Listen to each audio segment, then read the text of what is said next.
Hello, everybody, and welcome to another edition of Ohio State Primetime Live. I'm co-host Ryan Stano. I'm Garrison Gaddy. Well, Garrison, I know you weren't available to talk on Thursday, so it's been a little Mhm. bit. How's last week been for you? It's been good, man. Had a lot of things I had to take care of, but honestly, I'm just ready to get to this Saturday. Yeah, That's what's on my mind, and very excited, as I'm sure you are, as everyone else here in the Buckeye community is. Yourself? yeah, no, same thing.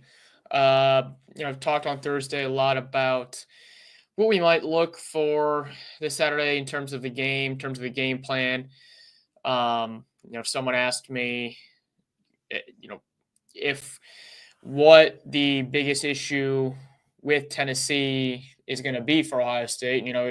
I'd mentioned that we had talked on Monday. That's going to be their defensive line. So, Mhm. a lot of Tennessee talk, a lot of some transfer portal talk, which I'm sure we'll also get into here.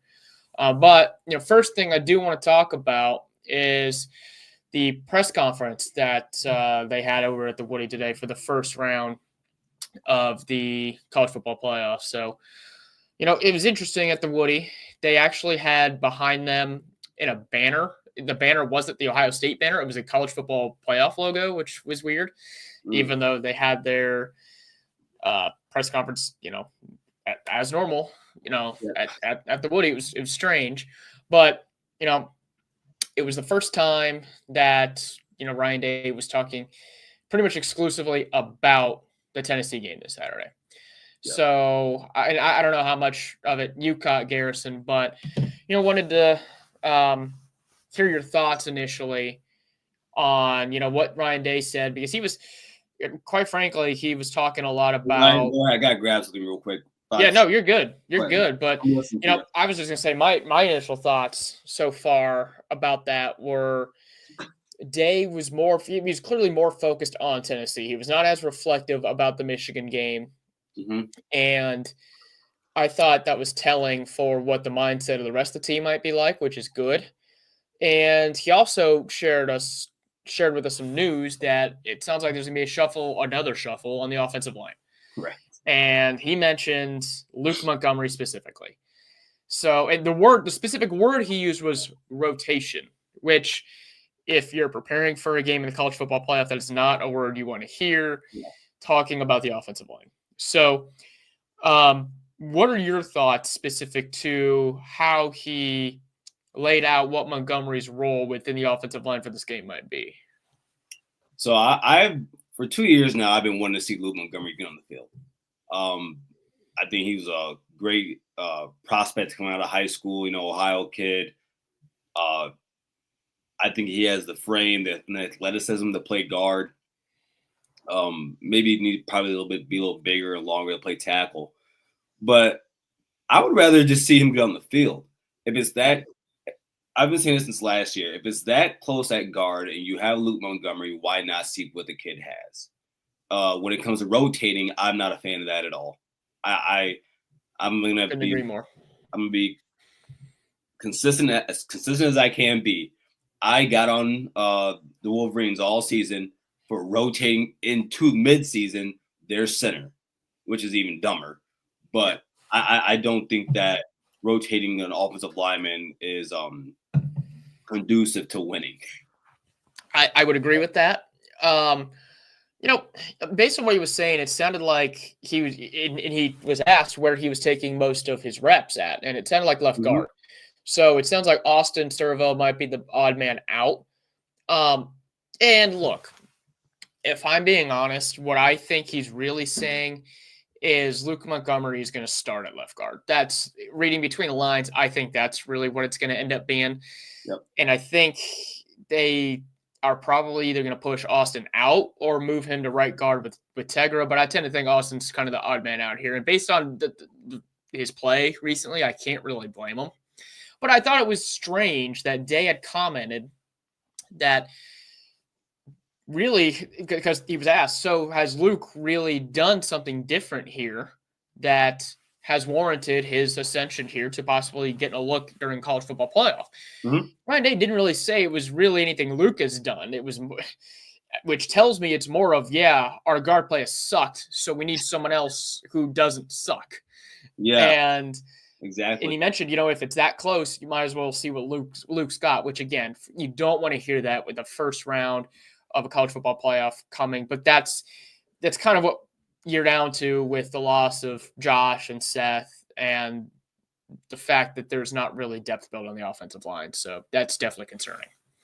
No, I agree, especially going against a defensive line like the Tennessee Volunteers have. It's just you don't want to see that, man. And getting into and think about, were we not here last season against Missouri where we had to shift our right side of our offensive line around? This isn't the time of doing that. Of course, the playoffs, it's much bigger than a bowl game versus Missouri. Yeah, but it's again, they've had all this time to practice. You're going against one of the best offensive lines in college football in practice. I would hope that they have worked something out and gotten something together and put up some type of scheme to where it allows their running backs to be better. Like we said this before, the pass protection has not been bad for this team, even when they've pushed around this offensive line. It's the run blocking. A lot of that also has to do with the running scheme they're doing.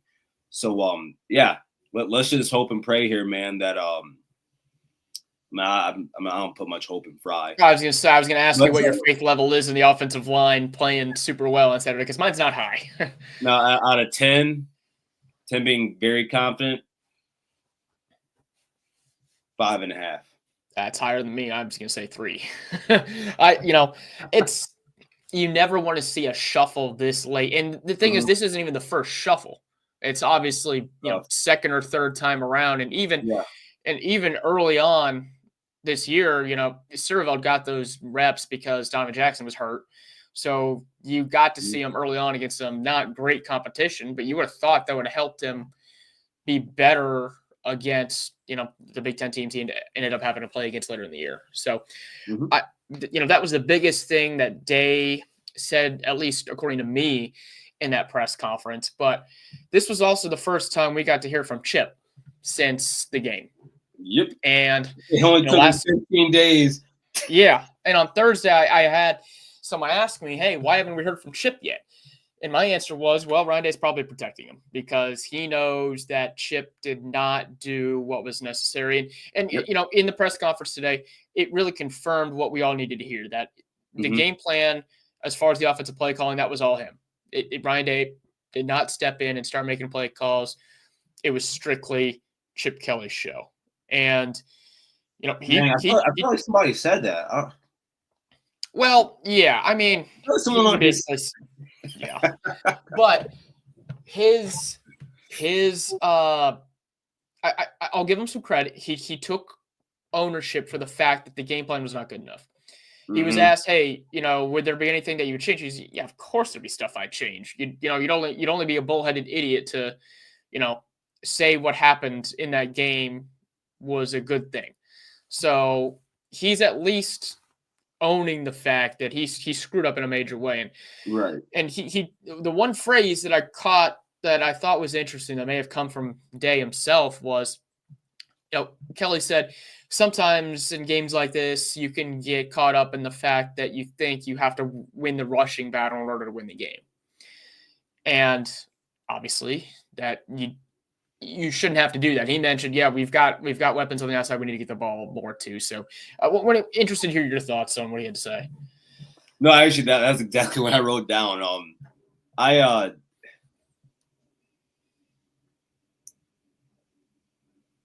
Hindsight's 20/20.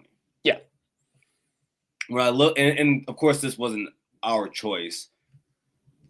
But if you ask me who I would rather have now that I have time to think about it, I see everything that's happened. If I want Chip Kelly or Bill O'Brien, I probably would prefer Bill O'Brien. And a lot of that has to do with I think Bill O'Brien would take much more advantage of the weapons we have in the passing game than Chip Kelly's offense can do, or what he chooses to do. At the same time, I'm not mad at I don't think Chip Kelly's bad at his job. I think he's done a very good job this year, actually, with all the new faces, the new quarterback. Ryan Day said in his press conference, they shorten the playbook.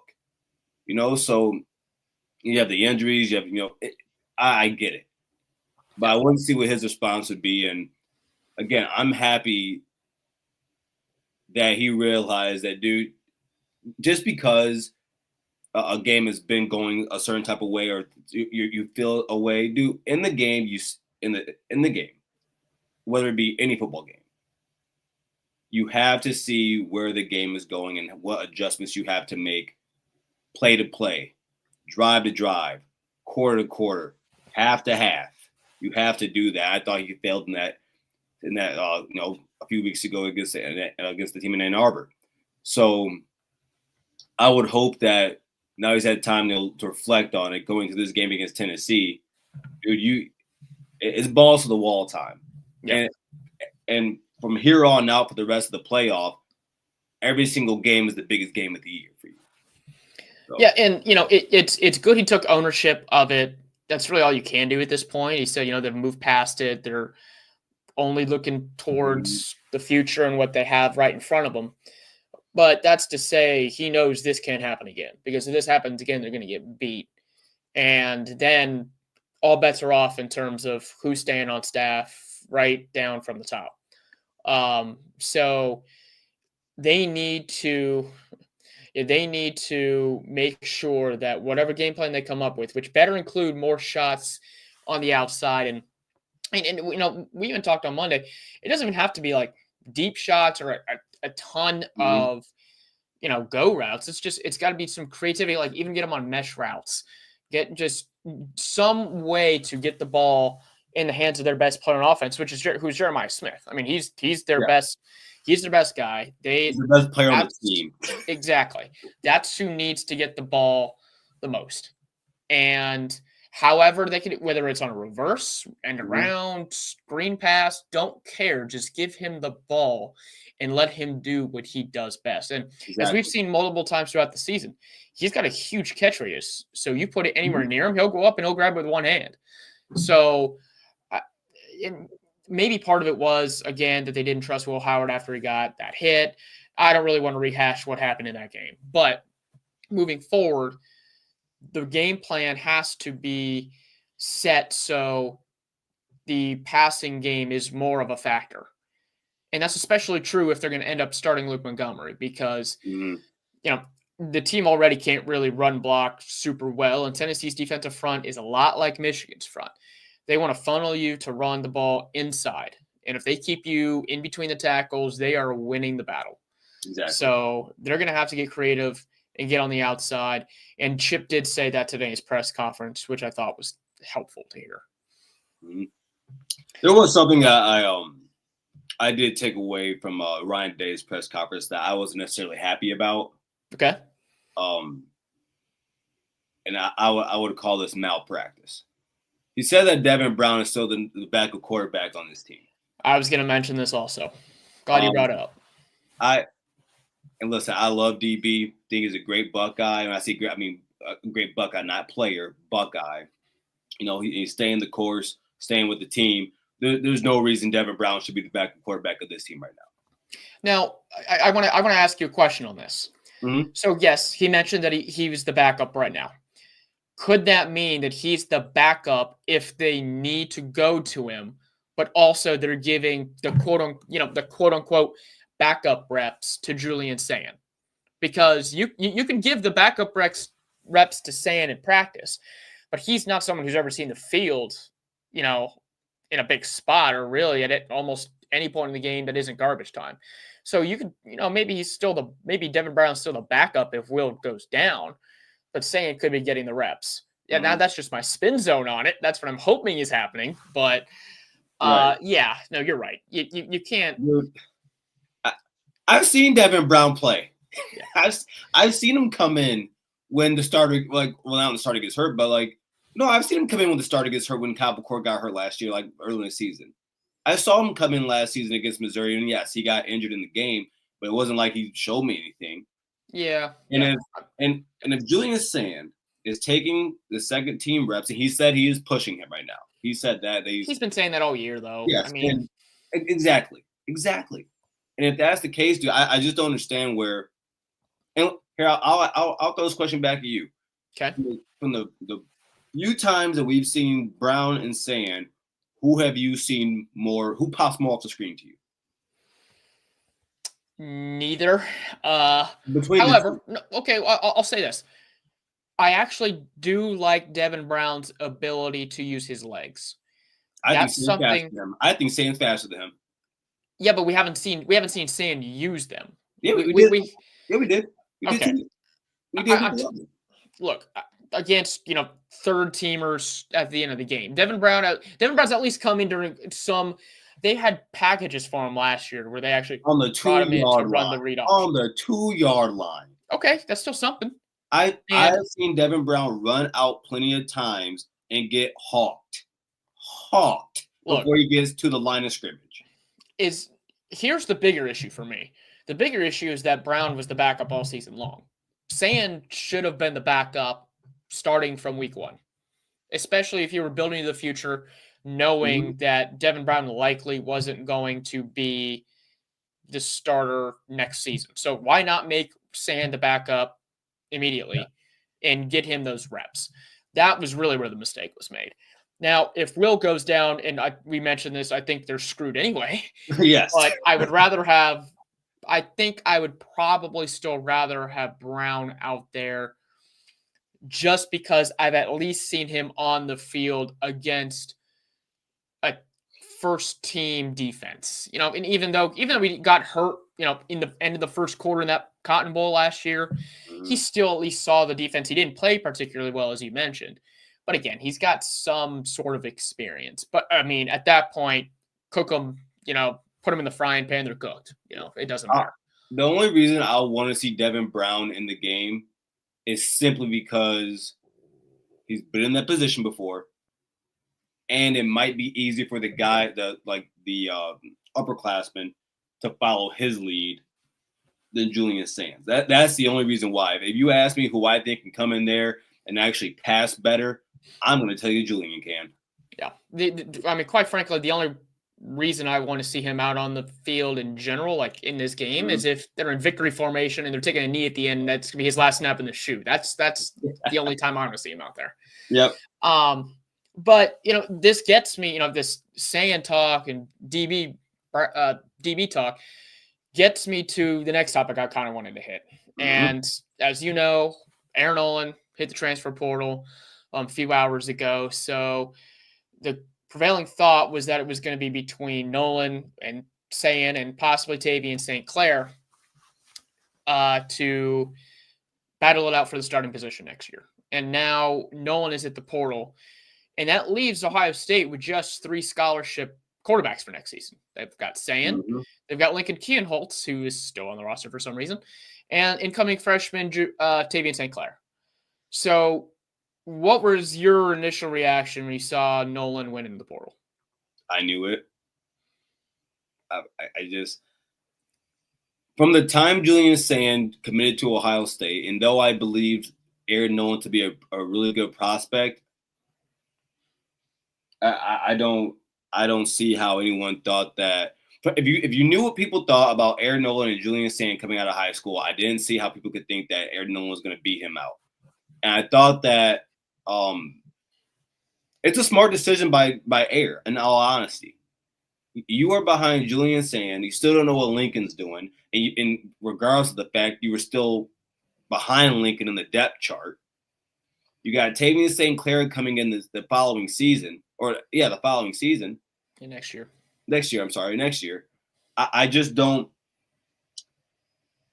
I was a little bit more surprised than you were, and I know there were a lot of people I saw that weren't particularly shocked. Right. But I had thought if one of them was going to transfer between him and Julian, it was going to be after spring because one of them was going to have the job. And then the other was going to be like, okay, well, I don't want to be the backup. I'm out of here, which would totally make sense. So I was a little bit surprised. But what this also tells me is that they like Julian and Tavian a whole hell of a lot more because they would have fought to try to keep him probably a little harder than what they ended up doing. So, it's still surprising to me, but that also tells you what they think they have in Julian and Tavian. And I actually, Aaron Nolan was the star of the spring game. He Yeah. he was the best player that I saw on offense in the spring game at any position. And I think he's going to be a really good player somewhere. I don't know where he's going I to end agree. up. I think he I could agree. start at a Big Ten or SEC level program. Like it's not like he's Devin Brown and he's probably going to have to start somewhere in the Mountain West or MAC or something like that. Nolan was the number 5 overall quarterback out of his class. He doesn't have film, which actually helps him because the film out there on Devin, from the Cotton Bowl last year kind of hurts him a bit. So wherever he goes, I think he's going to be a good player. I just kind of wish we would have been able to see him really battle it out with, Sand and St. Clair for that starting job next year. And actually, I agree with that sentiment. I wish he was able, he wanted to stay and go through the spring game. Yesterday, I put out a post about the quarterback situation right now at Ohio State, and I thought Aaron was going to leave. I've been thinking that for a while now, and it's simply because, dude, who's in front of you and who's coming behind you. And I think you're right, Ryan. I think that I have to assume that the coaches are having these conversations with the kids when they're talking about going to the portal and the reason why. I would have to assume that these kids' handlers, their parents, especially Aaron's dad, Aaron's dad has been Mr. Nolan has been very involved. He's been very involved, yes. Yeah. And there's nothing wrong. I think he's been very good about it. And so you have to assume, dude, that they told him, listen, look, actually, let's just use common sense here. Julian Stain is pushing for the second for QB2 at Ohio State as a true freshman, and you're still behind Lincoln Keenholz. Sure. Do you think this may have anything to do with, at the beginning of the year, there was a lot of talk he was homesick, and he went back to Georgia, for a few days to kind of get his mind right. So do you think this is more of, hey, I want to go back closer to home where I've got, maybe a shot to play? So, maybe somewhere like a Georgia Tech or, maybe even, I don't know, I wouldn't say Georgia, but I don't think he's a Georgia Tech player. I don't think he's a player. Yeah, I mean, just somewhere a little bit, closer to the South where he might be able to do. I mean, even if it's like a Miami or Florida State or something like that, I could see him doing that. Yeah, I think he's going to the SEC, either that or the ACC. I mean, I couldn't tell you who I think is going to get him, but I could see him going to a school in Florida. Yeah, no, me too. Yeah, and you know what? I wish him nothing but the best. Like I said, I really liked what he showed in the spring game. I think he's going to be a good player somewhere. I just wish I would have been able to see him and Julian battle with first team reps in the spring game because, they didn't get they didn't get as much plays I was hoping for this past spring game because Will was new to the system and they need Will Howard to get reps. So, that certainly makes sense. And, while we're talking about the transfer portal, I talked a little bit about it on Thursday, but since then, there's even been further developments. I talked about how Ohio State lost their opportunity to get Dylan Thieneman in the transfer portal. He ended up committing to Oregon from Purdue, which was a bummer. And I know you had talked about this specific player from the transfer portal, Jesus Gomez, the kicker. Jesus, man, we lost Jesus. He went to Arizona State, and Ohio State didn't even they didn't contact him. I mean, they didn't try to make an effort to get him, and that's what pissed me off is this is a position of need, and you just let him go. That was frustrating me. I know you were frustrated when you saw him go too. But dude, there's a lot of kickers that entered the portal, and there's a lot of good kickers that entered the portal. But that's the guy I wanted. That's the guy a lot of Ohio State fans have circled. Yeah, he is a boot, man. He is a boot. So I want to get your opinion on something here because Day he was asked about, in his press conference about the transfer portal and the timing of it with the college football playoff here. Yeah. But yes, of course it's tough. Players have to make really hard decisions about their futures while they might still be in contention to win a national championship. That's certainly not an easy thing for any of them to do. But at the same, and in programs, it's the same thing because they're focused on, Day mentioned his number one focus was on Tennessee. But other programs in the college football playoff have been getting commitments from players in the transfer portal. I've seen kids choose Georgia. I've seen kids choose Notre Dame. I've seen kids go to Oregon. Ohio State doesn't have any commits from the transfer portal yet. So what's going on here? Why can't they seem to get anybody that they want, or at least just add a piece of depth, even if it isn't the top caliber guy in the transfer portal? What are your thoughts on that? A couple of reasons why I think that's the situation right now. One,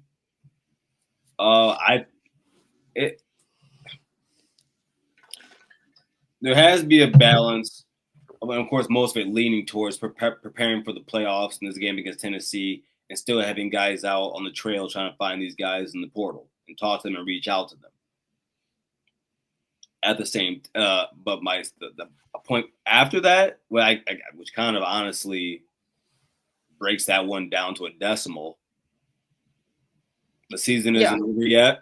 Guys don't know who's gonna What if Luke Montgomery goes out there and shows out?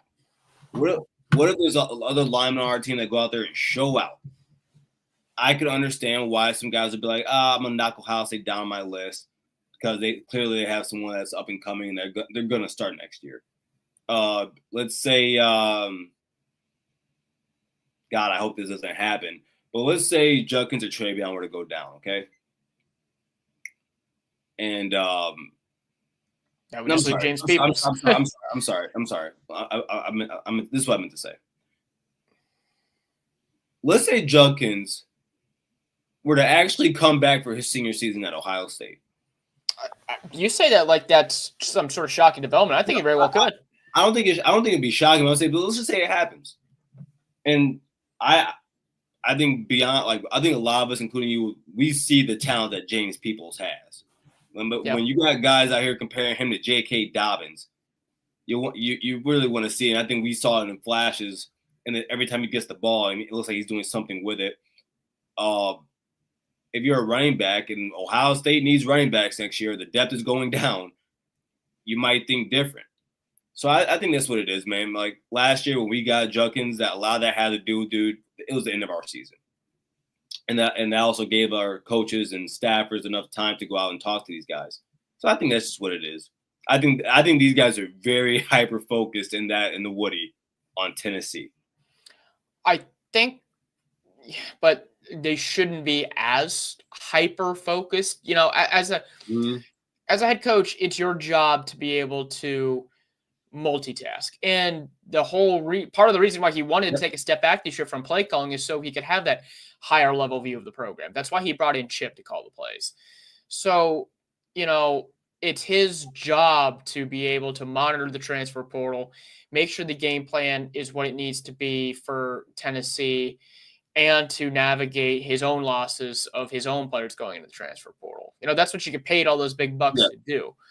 And so it's frustrating to see good player after good player after good player enter the portal, and Ohio State still have nothing to show for it in terms of any commitments. And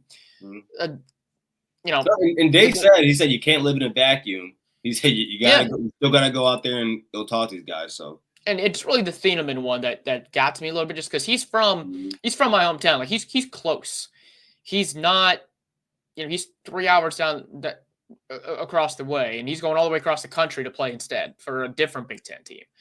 So, I think he regressed a little bit this year, but regardless, a solid safety player won't be playing for you now. Now, if they can come out and get Isaiah World, tackle from Kansas State, top-ranked offensive tackle, if they can get some of these other offensive linemen in, that would be, I would prefer. Josh Thornton from Northwestern. Yeah, sure.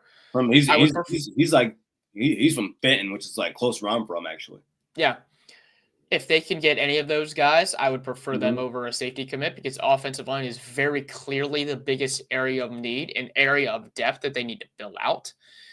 But, you know, at this point, damn sure didn't do it in the recruiting class. So. Exactly. And at this point, the portal's been officially open for a week. And a lot of the best players from the quote unquote, well, not quote unquote, the group of 6 have already entered in.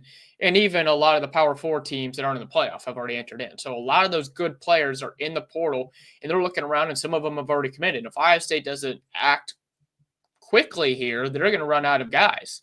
Yeah. And they're going to have to wait for guys that get eliminated from the CFP to enter in the portal.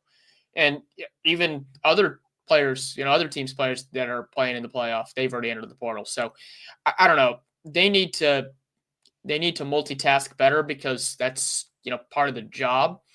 And if they wind up with the transfer portal class that is not taking enough depth at positions they need work on, then they're screwed, quite frankly. I mean, they're just... And honestly, let's just be honest, it's one position group. One position group is the biggest thing, and I better not see that coach back next season. But, we've already had that conversation. And, I saw this comment earlier, talking how it might be a touch windy. The forecast is actually pretty decent for Saturday. It's going to be cold. It's going to be about 25 degrees come kickoff. It's going to feel like 20 or 21. So there's not going to be much of a wind chill. So it's not really going to be windy. There's not really any chance of snow or rain. Any snow that would happen pregame. So it's a cold day in the northern Midwest. Yeah, it's just going to be cold. So the weather is going to be just cold. And I think if this were Alabama or Miami coming up, I think it would affect them a little bit more. But Tennessee is still fairly far north. So I honestly am not sure the weather is going to play that much of a factor. I think it's going to be up to the home crowd to really give them the advantage and the weather really won't. What do you think? I've had this conversation with a lot of Tennessee people lately about the weather. And I understand that Tennessee is a little bit colder than the deeper South. But I checked. I have someone sent me the forecast that day, and then I looked at it, and Tennessee's going to be 47 that day. I think this is what I'll say about that. I think it's a little bit different for guys in that area of the nation when you actually go and actually have to play in 20-degree weather. It's one thing to be in 20-degree weather when you're bundled up and all that good stuff. I agree. That ground. And to your point, you mentioned it's going to be 41 as a high on that day. Yeah. So that's 20 degrees warmer. Yeah, so I think that for a lot of guys who haven't been in really cold winters in the state of Tennessee, let's say for the last 2 years, it might play some effect. I don't think it's going to win us the game. No one's saying that. No. But I do believe it plays some type of factor when you are not used to something. You're not used to catching. Dude, catching the ball when your hands are cold is not fun. No, it's not. And thank goodness we don't have we have a turf field, but it's different. Like getting tackled on grass and ground is different in the cold than in the warm. It's tough. But hey.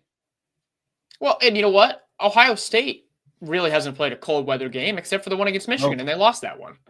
So, I'm not even sure Ohio State is necessarily better equipped to play in a cold weather situation than Tennessee is, quite frankly, because it's pretty mild this year. They've built more, and clearly, as we saw against Michigan, they're built more for speed than they are for power. And the power game is normally what is better in cold weather. So I don't really think the weather is necessarily going to be too big of a factor here. I just like throwing them. Yeah. I saw this comment, the linebacker room still ain't there. Somewhat agree as far as depth goes, but the 2 linebackers they're going to have back next year are going to be pretty good. I mean, Sonny's very good, and we've seen flashes of Arvell Reese enough to know I think he's going to be able to start. Yeah. I know you love Arvell too. Yeah. I don't agree with that at all, Juju. Cody Simon's been one of the best linebackers in the Big Ten. Well, Arguably, I think he's talking about next year. This was next when we year? were talking about what we're looking for depth in the portal. Next year. Oh. So Cody Simon, Arvell. Well, Cody Simon's gone. Cody Simon's gone. That's Simon. Sonny. They have Sonny Styles. Arvell. They got Arvell Reese. They'll have Riley Pettijohn coming in as a 5-star freshman. They've got it needs depth. It does. I mean, the only thing I would say is that we only play 2 linebackers at a time.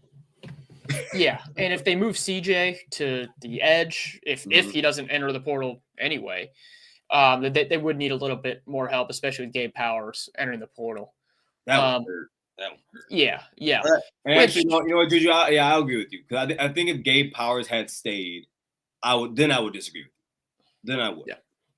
But yeah, and this comment, look, Julian Sain is not entering the portal unless the only. Let me put this with a qualifier because I think this is true for anybody on the team. Mm-hmm. Unless Ryan Day is fired, Julian Sain's not entering the portal. And I'm not entirely sure he would enter it even then. I know one guy who would. I know one guy who would. Who's that? Jeremiah. Maybe. He you know what? I don't think he would. I don't think he would. A long time ago, as long as Ryan Day and Brian Hartline are there, I'm at Ohio State. Brian Hartline's not leaving, no matter what. I think if Day. It depends. Look. Here's what they would do. If they fire Day, which my prayers would be answered, then what they're going to do is they're going to throw a bunch of money at Jeremiah and Caleb Downs to say, because as even you and I have talked on the show, those are the only 2 guys that really super matter as far as staying. And in my opinion, Tavian St. Clair and Julian Sain is probably 4th on that list.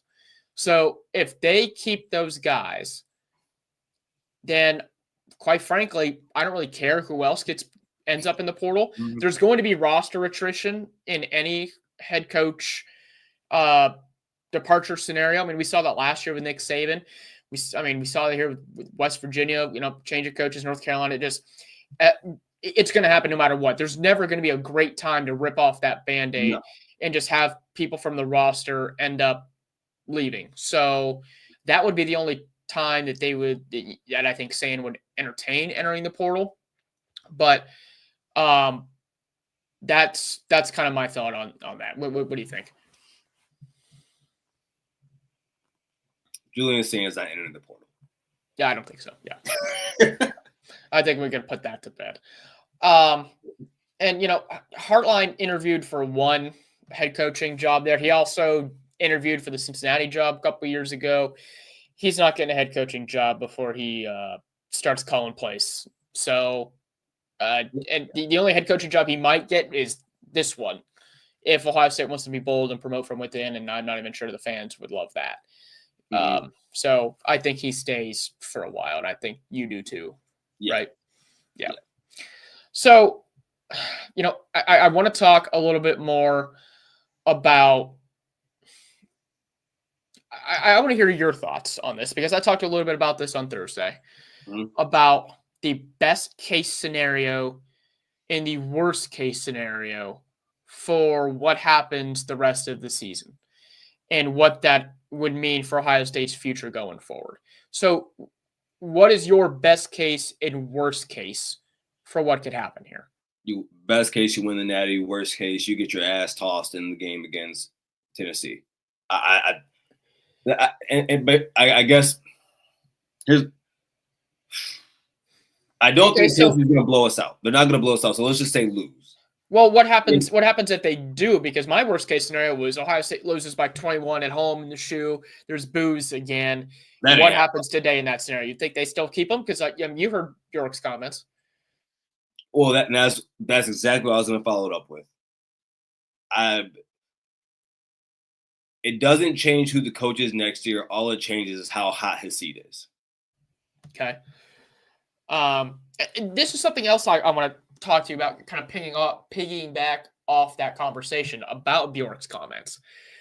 Do you think those comments are you made on those podcasts, do you think he's just saying that because he has to? Because saying anything else would be having Day as a lame duck coach as they go into the playoff, as the transfer portal's open, and you can't really say anything negative about the head coach while they still have games in front of them. Do you think that's the case, or do you truly believe that Day is back no matter what happens on Saturday?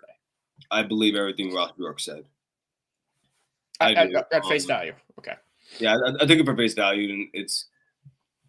And I try to look at things very plainly.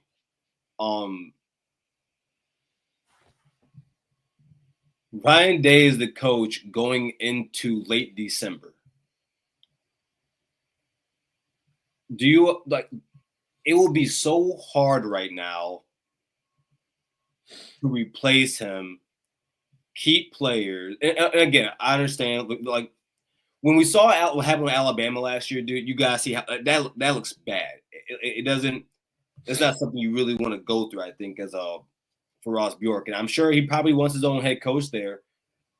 And I get within the Ohio State fan base. Yes, we understand that we want to beat Michigan. Yes, Big Ten championship, all that. Like that's all strictly important, and it always will be important. And beating Michigan will be the most important thing outside of winning a national championship. That's the only thing I think that's more important than beating Michigan. So there's some segments of the fan base that think beating Michigan's more important. Shut the hell up. I told them to shut the hell up. Because this is why. Both those teams could. Let's say both those teams were 0-11 going into the game. 0-11. One of them has to win. What is that? What do you get from that season? I beat Michigan. You get 365 days of bragging rights. Okay, that's what cool. you get. Cool. I'd rather go around saying kiss the ring. I'd rather go around saying I can go around saying my team is the best team in college football. I can go around saying that. Dude, no. I vehemently am against this, and I think, and this was funny about it. In no other rivalry in college football, this is the biggest rivalry in college football, in sports in general to me, and I think a lot of people will agree with that. I remember years when Alabama was losing to Auburn and still running numbers up on people and winning national championships, and no one gave a damn. I've never seen any other college football program say I'd rather beat my rival than win the ultimate. That is baffling to me. And I maybe as a Buckeye fan, I should be more sympathetic and empathetic to it and understand that why there's reasons I think that way. I can't. As someone who has competed in sports my whole life, and I'm sure a lot of other people have, that's like saying it's more important to beat your high school rival than to go and win the state championship. Where they do that at? Look, I think I somewhat agree with you. I'm not all the way there. Well, let me ask you then. Is it more important to beat your high school rival or win the state championship? For me, it'd be a state championship. But listen, here's where I agree with you. The national championship should be the ultimate goal, and then beating Michigan is a very close second. The Big Ten title, I think, is the distant third in those three goals. But most years, the way it's been, especially before the 12-team playoff, is you have to beat Michigan to get to the Big Ten championship. You have to win the Big Ten championship to assure your shot at winning a national champion, to get a chance to win a national championship. So that's why those three goals were kind of grouped together. I still think that beating Michigan is an incredibly important thing. And I'm not sure, and I'm sure you saw this, and this pissed a lot of fans off.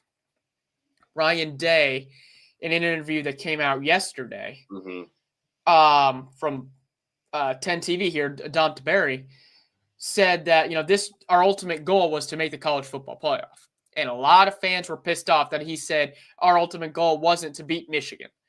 And looking at with the fact that Ryan Day hasn't beaten Michigan since 2019, I think some of that mentality is why Ohio State keeps losing Michigan, because I think in his mind, throughout the season, they don't quite treat it like every other game, but they don't treat it as important as a national championship type. Because it's not a national type game, Ryan. Wait. Okay, but if you want to win that game, you have to treat it as like, okay, if we win, we have to win this game because our season depends on it. Because a lot of the years, the last 3 years before this one, your season depended on it. Yes, and the results were bad. That's their scenario. What I'm not, and here's the thing. I'm sorry that people can't understand nuance and context. When the playoff was the ultimate goal. They said the goals of the season were to beat Michigan, win the Big Ten. They failed on both of those. Yeah, and get to the playoff. That's where they are. That's still the ultimate goal because to get into the playoff means what? You win a national championship. As important as that game is to me as a fan, what I'm not going to do is, I think if you put that game, it is my opinion, if you put that game at the same level or above a national championship, you're just riding off of emotions. You're riding off of emotions. And because I'll bring this to your table. Would you rather have a season like 2011, but you win that game and then that's it for you? Or would you prefer a season like this where, yes, you do lose, but then you went and won the national championship? Which one are you taking? If they win the national championship, I would prefer this season. And if they beat Michigan 2011. These are ifs. I'm saying, what scenario do you take? The problem is every year that they've lost to Michigan, the vibes have been so bad around the program after that loss that they have not been able to turn it around. And I'm pointing specifically to 2022 because that's the most recent data point we have for a national championship run. Right. After that game, the vibes could not have been worse around the program. Mm-hmm. For about 2 weeks, everyone was down in the dumps. Oh, we're going to get smashed by Georgia. We lose to Michigan again. How do we let them run all over us? All of this crap. They played pretty well against Georgia, but they still ended up losing the game. They had 3 weeks to prepare for that game. The mourning period was shorter. For this specific matchup against Tennessee, I'm concerned that the mourning period is not long. It's only about 2 weeks between games. I'm not sure that the fan base still hasn't really recovered emotionally enough from that. Okay, but you're right. But you can't tell me that the players have also put it behind them, because I can tell Ryan Day, he's trying his best to put on a front to say that he's put it behind him, but I don't think he has. And would you to ultimately answer your question, would you be upset if he said he did? Even though if he put it behind us, no, look, at this point you kind of have to put it behind him, because you can only move forward. You could only game plan for Tennessee, try to win out, and try to save your job. That's the way I look at things. So Wesley, yes. I have said this for years upon years. We have the most unstable, wild fan base in college football, and it's without question. I'm not going to go that far. Look, there's probably about who do you think is above us? Well, here, let me put it this way: in any fan base, there's probably a 10 to 15% minority that are truly unhinged, can never be happy with anything that's happening in the program, and that are always just straight negative. That's with any program. The difference is Ohio State has such a large fan base and a large alumni base that 10 to 15% is larger than Alabama's 10, 15%, Michigan's 10, 15%, name a program. So they're just a little bit louder because the numbers are greater. That's my thought on that. I want to show this real quick, because I don't know if you want to talk about the Tennessee game before we get out of here. But Drew, I highly encourage you, because listen, I'm not going to be the Buckeye fan here that tells you Ohio State has some gangbusters on the offensive line. I highly encourage you to go check out how many times Nico has been sacked this year. I highly encourage you to go see how good their O-line is and compared to ours. Because I'm pretty sure he's been sacked 10 plus times more than our quarterback has. But my hopes for Ohio State winning this game don't hinge on the offense; they hinge on that defense. The defense is still nasty. Since the Oregon game, they have played extremely well. I'm only worried about the opening drive because, as we've seen multiple times throughout the year, they don't do super well with scripted drives. But after that, actually. yeah. But after that, they're lights out. Yeah. And if Ohio State comes out and they win the toss and they defer and they get a 3-and-out on Tennessee might be in some big trouble because Ohio State, because that stadium is going to be loud. They'll have all of a sudden they'll have the momentum.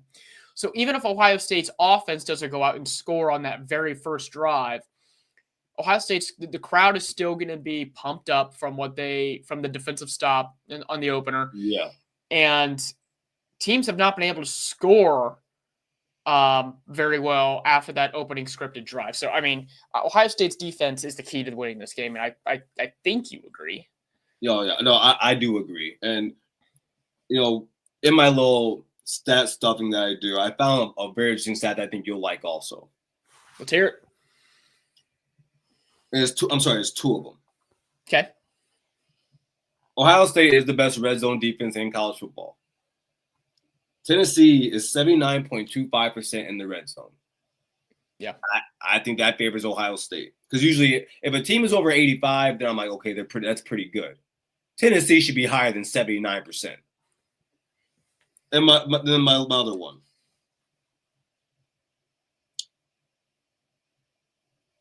Tennessee, they average 15.1 third downs per game. That is 19th in the country.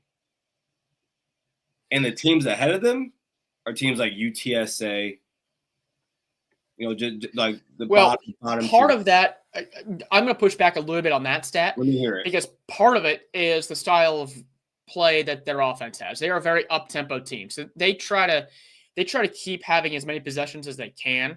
Mm-hmm. So, they'll work those down. So if they end up having 15 downs a game, that's because they're, if they go 3-and-out, they do it very quickly and then they get the ball back and then they, their possessions can be very quick because of they like to get to the line, they don't huddle a whole lot, and they try to use that tempo against you. That's what Ohio State used to do before the new clock rules came into play, and I'm not really entirely sure why they went away from that, but that's the one thing I would say about that. But Ohio State's third down defense has been pretty good this year also. Oh yeah. So no matter where Tennessee is in third down on the field, it's going to be tough for them to convert. And I truly think Ohio State might be able to rattle Nico enough where he throws, a pick six and Ohio State scores on defense. I would not be shocked to see an Ohio State score on defense. And that score on defense could be the difference between winning and losing this game. Yeah. No, and Dylan Sampson, 8 fumbles on the season. That's a lot. Yeah. Again, a lot of it probably has to do with the amount of carries he gets. But there are a lot of running backs that get the ball a lot, such as like Ashton Genty or, hell, take Blake Corum for the last few years. They don't really fumble the ball. So I think that's really important. And their linebackers can't cover. Their linebackers are pretty sorry, if I'm being honest here. They're pretty sorry. Well, what they are probably going to do is they're going to play a lot. They're going to be in nickel and a lot of dime packages to match up with Ohio State, because what they're going to do is they're going to dare Ohio State to run the football. And they're going to dare them to run against that stout front, especially with the tape that they put out in the last game. So Ohio State's going to have to get creative in the pass game to scheme some guys open. And I wouldn't be surprised if there's going to be a lot of kind of nickel and dime in the defense. Take a 5-yard pass here, 6-yard grab here, 8 yards. There's not going to be that 40-yard down the field touchdown. Yeah. Unless they're able to get the running game going, there's some play action there. Mm-hmm. I think Will Howard's going to have to take a lot what the defense gives him. No, and I'll be okay with that. Like when I watched them, I've watched, I think, 5 of the games over the last 2 weeks. where defensively, I think we all know where. Like, I think that defensively, Ohio State can take advantage of them. Simply because I outside of one game you watch this year, people watch this year, you're not beating Ohio State by just running the ball down all game. You like on average, you're not doing that. Yeah. And also shout out to my guy Cam on Truther on X. He points this out to a lot of people. I think a lot of people don't understand this. Just because you see Michigan do it doesn't mean you could do it, because a lot of that has to do with Ryan Day has a mental block called Michigan in his head right now. Let's just call it what it is. Let's just call it what it is. And then on offense, the reason I want to harp on their linebackers so much is this reason. In the Big Ten has really good linebacker play overall. And during the season, you didn't see Ohio State really run a lot of slants from the inside. Like go back to 2018 where you see Ryan Day run a lot of crossing routes.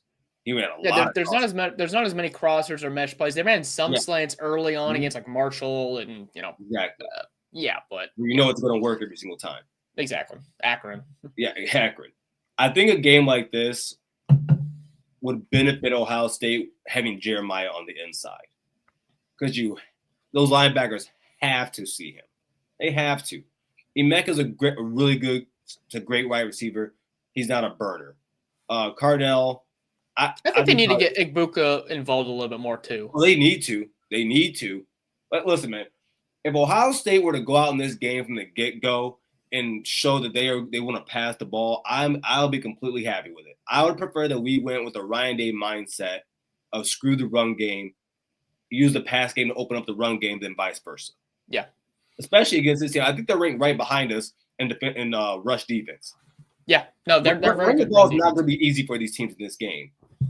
And as cliche as this is, yes, I think it's going to come down to the offensive line, of course, and the quarterbacks. And my question for anybody would be, which quarterback, O-line, and wide receiver core do you trust more to win the game? Personnel-wise, right now, I would say Ohio State. I would say it's close. And also, the worry for me is the coaching staff. Just going based off of what we saw last game. But at the same time, you and I both know this. The talent on the field, there's not a question which team's more talented. It's Ohio State, and it's by a pretty decent margin as far as the talent. But it's how you use that talent. It's how you scheme that talent, specifically on the offensive side of the ball. I am worried about the special teams. I'm worried about the kicking game specifically, both kicking and punting. Oh, I don't want to see us kick it, dude. If it ain't 20 yards, don't kick it, dude. Just don't. I could see Ohio State going for it on, as far as 4th and 5 if the field goal is, longer than 35 yards. Yeah. And I think that's probably the right play. Mm-hmm. I am going to be very, very curious to see how aggressive Ohio State gets with trying to block punts, because they've had some success with that this year. And that's a play that can shift the whole momentum of the game. So if Tennessee doesn't come prepared for that, that could be a major X factor in the game. No, I completely agree with that. I got nothing to add to it. I completely agree with you on that. You couldn't say it better myself. Yeah. So the last thing I want to talk about here before we get out of here, you gave I know we both gave a really early prediction when we first heard this matchup come out. We're officially in game week, so my thoughts have changed, but I still don't have a 100% final prediction nailed down. Okay. What do you think is going to happen on Saturday? And by the way, I think the line is actually at 7 now. Yeah, the line's moved a bit.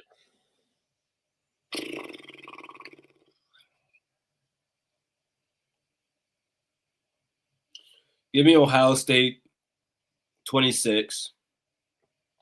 26. One second. Give me Ohio State 23, Tennessee 13. I didn't have us covering at first. I didn't. I didn't either. My initial prediction was 24-21 Ohio State. Mm-hmm. I am going to go with the same score that Ohio State had against Penn State. I'm going 2013. Upon further reflection, I think it's going to be a little bit of a lower scoring affair. Mm-hmm. I think Ohio State's defense they might give up a score early, but then after that, I see them pretty much locking it down. I don't see Tennessee getting in the end zone more than once. That's how I have it. Yeah, and I trust me, I'd be more than happy if Ohio State scored more than 21 points, but I don't, or 20 points, but I don't. I think it's going to be a little tough. What I could see happening is them starting to, they get down in the red zone and all of a sudden they stall out a bit and they kick, short field goals and they're able to make those. I'm talking 28, 27 yards, not 45 yarders. I don't want to see Jaden anywhere near a field goal that long after what we saw against Michigan. So, anything else you want to hit before we head out? Yeah, no, I would say like my biggest fear though is that all season Tennessee's pass game has been a little broken, right? My worst fear is that Josh Heupel and Nico get together. When they do succeed in the pass game, they do have some big play capability, but it's usually one or two shots a game, and if Ohio State stops those shots, they're gonna be okay. But if you listen, I'll be okay with pass interference and holding if you stop the big play. I'll take those 15 yards. It's not as penal as in the NFL where it's spot foul. It's 15 yards. Yeah. And I'm going to tell you this right now. They're going to go ahead and have Davison is probably going to have, one or two pass interferences in this game. That's just what Igbenogson does. But we'll see what happens here. I see you're putting some trolls out there, but whoa. Listen, that's absurd. That sounds absurd. Yeah. Boosted, I don't know if you watch Buckeye football, man, but 200 rushing yards ain't happening. Yeah, that's not happening. We'll be back on Thursday. Thursday's the call-in show. So if you guys, come with comments, come with something you guys would like us to talk about, that's your show. We'll get to, anything you guys would like to hear us talk about. I know I know we'll have some more news and notes to talk about between then. Oh yeah. But before then, the transfer portal news, things will start to heat up here towards the end of the week here. But so we'll see you guys on Thursday at 8. So I'll talk to you then, Garrison. OH. IO.